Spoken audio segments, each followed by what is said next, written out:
कर्नाटक के मैसूर से हमने बनाया मन श्री मल्लिकार्जुन जाने के लिए, श्री सेलम के लिए।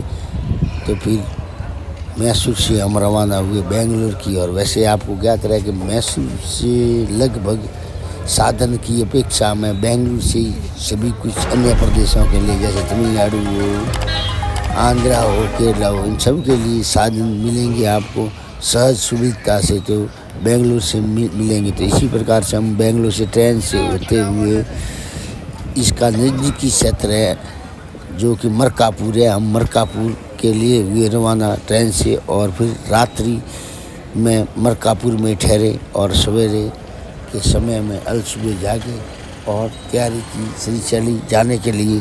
तो हमने साधन के लिए पूछताछ शुरू की, तो सबसे सस्ता व सुलभ साधन अब की बार उसमें यात्रा करके देखते हैं, ऐसा मन बने। और उसी के हिसाब से हम आए बस स्टैंड और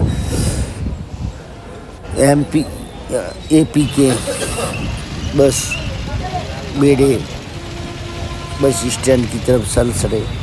और बस हमें पूछताछ के बाद में हमें ज्ञात हुआ कि यहीं से श्रीशैली के लिए बस से जाएगी, परंतु बस जैसे कि अक्सर सरकारी खजाना है, सरकारी माँ बाप होता है, उसी प्रकार से खटारे की स्थिति में बसें पड़ी हुई थी जिनका न तो कोई टाइम है न टेबल है।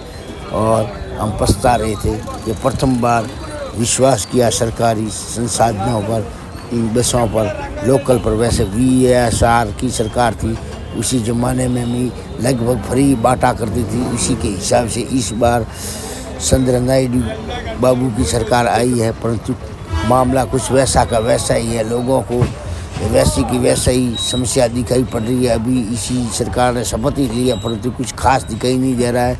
और हम बैठे हैं बस में, लगभग 1 घंटे से एक बस कैंसिल हो गई तो दूसरी बस में बैठे। और इसी प्रकार से अब हम रवाना होंगे श्रीशैली के लिए। और उसके बाद में अब हमें अपने कुछ समय बर्बाद होने के कारण अपने कार्यक्रम में बदलाव करने होंगे और ज़्यादा घूमने की जगह सॉल्ट एंड ट्रम सिर्फ और सिर्फ मल्लिकार्जुन के दर्शन करेंगे। अगर आपने अब तक हमारा चैनल सब्सक्राइब नहीं किया है तो तुरंत कर लीजिए।